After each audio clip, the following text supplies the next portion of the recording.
What's up, sons? It's Blind Rod with Son of a Tech once again, and yesterday we talked about the GTX 1080 Ti versus the new RTX 2080 Ti coming from Nvidia. Today we're going to be taking a look at the RTX 2070 versus last gen's GTX 1070 as well as the GTX 1070 Ti.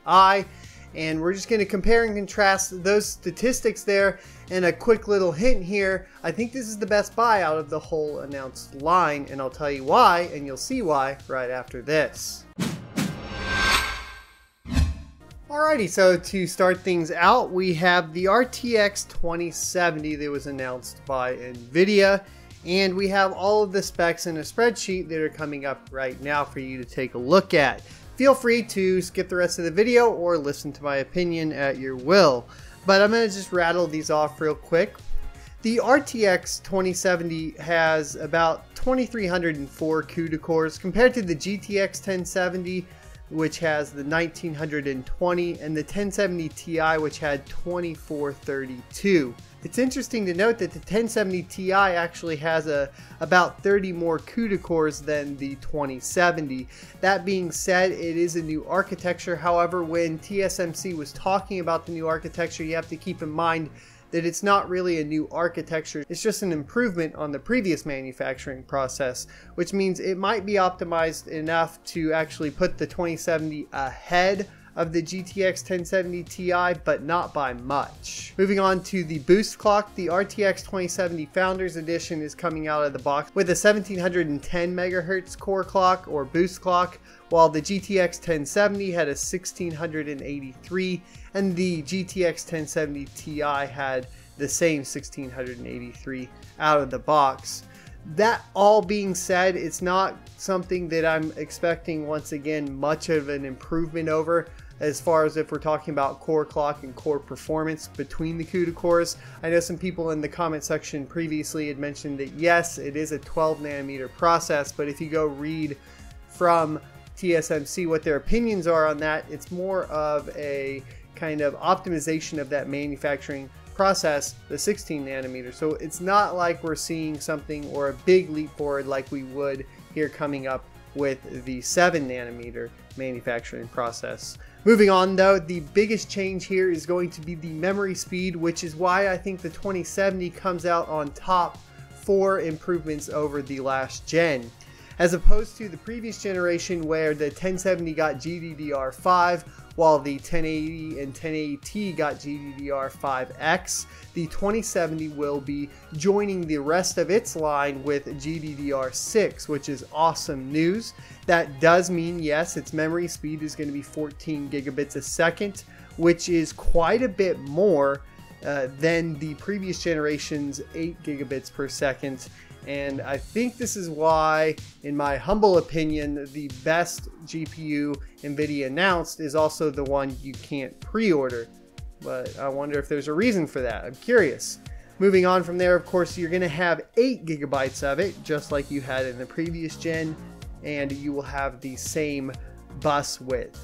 That being all kind of wrapped up in a pretty package, however, because it has that GDDR6, it is going to be 448 gigabytes a second as opposed to the previous gen's 256, which is a huge leap in memory performance. And if you are mining still, because I know there are still some people out there GPU mining, this is the one you're going to want to look at over the 1080 and 1080 Ti if I was a betting man. The maximum resolution is once again that 8K that we discussed in yesterday's video, which should still be up in the corner if you're interested in that.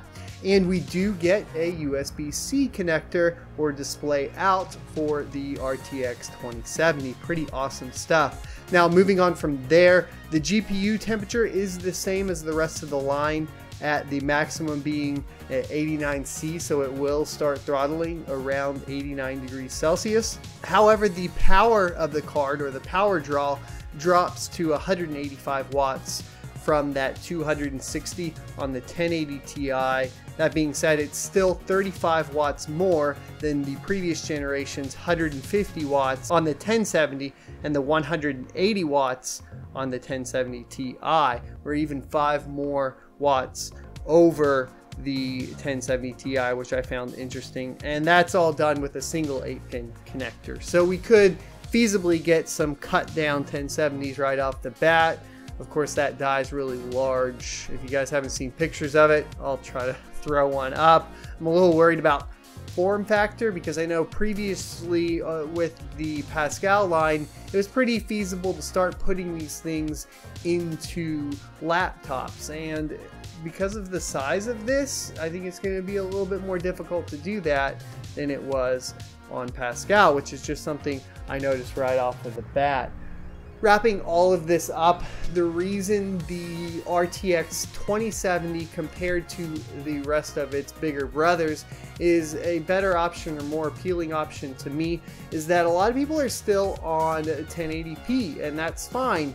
And the discussion becomes, if I'm still on 1080p but I want to benefit from the new graphics cards, what's the best way to do that? And I think to match with your panel but then get the kind of boost in visual fidelity, which I do find to be something at least intriguing in the titles that are coming out here shortly, then I would just go with a 2070. Not only that, the memory performance is on par with its bigger brothers. While the bus width is cut down, you're talking about memory performance increase over the previous generations of almost double, which tells me essentially, like I said earlier, that it is the best improvement that Nvidia announced just from the specifications that we're able to gather from here. I'll be covering the RTX 2080 tomorrow. I'm kind of doing these in parts, that way we can come back to them when the cards all launch and pick one video out at a time and get a very clear list, and I think it's a lot easier for everybody to digest. If that's not something you enjoy, I can link some videos down in the description that covers the entire line. I just feel like a lot of people rattle that off really quick and we don't really get to see the things or the specifics like we get to see here with the 2070, and why it's just a better buy in my humble opinion than the rest of the line, and why I think it has the most appeal if you're talking about an upgrade. So let's talk about that for a second. When we're talking about an upgrade over the GPU you have right now, if you currently have a GTX 1070, I would be more inclined to upgrade to an RTX 2070 than if I had a GTX 1080 or 1080 Ti right now to upgrade to an RTX 2080 or 2080 Ti, purely based on the huge increase in memory bandwidth and speed, and that's just going to help with a lot of titles. In fact, because of the optimizations that a lot of the consoles are starting to do, or the developers, because of the consoles supporting 4K sort of, you probably have already noticed that 4K is getting easier and easier to run, or at least some form or fashion of 4K, because of course it's not always all true 4K. That being said, the big tax on that is going to be the textures over anything else. And what do you need to hold all of those textures? Well, you need memory. So it's very, very possible, because of the optimizations developers are making for the 4K consoles, that the 2070 will be able to do it. Let me know what you guys think in the description below. Don't forget to like and subscribe down there while you're there. Of course, dislike if you didn't. Other than that, I'll see you next Tuesday.